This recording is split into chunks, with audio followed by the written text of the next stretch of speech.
di un fallimento previsto, ecco, Perché non o comunque di cambiamenti. perché non funziona la sanità regionale, professore?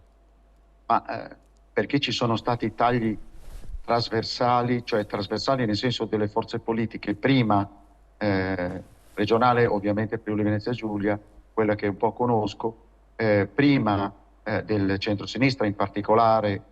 Io viaggio in treno e certe volte quando parlo con le persone anche un po' competenti in questo settore, mi capita, perché viaggiano anche loro in treno, e fanno un solo nome, Serracchiani.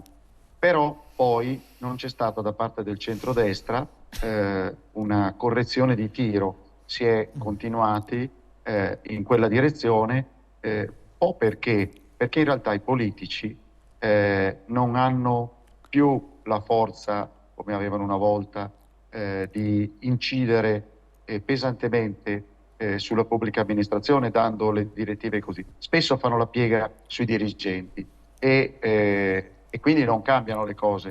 Come dire, non è che se vince centrodestra o centrosinistra, in realtà comandano i dirigenti, e i dirigenti hanno una Esatto, visione di oggi esattamente. purtroppo burocratica. Ovviamente ci sono situazioni e situazioni, non voglio fare di tutto un fascio, però è Però, una certo, tendenza che si vede. è questa qui. Rimanga Io lì, professore, cortesemente, professor Cevolini. Mi prepari il 35 come immagini, solo come macchia. Grazie, Simone. Pronto?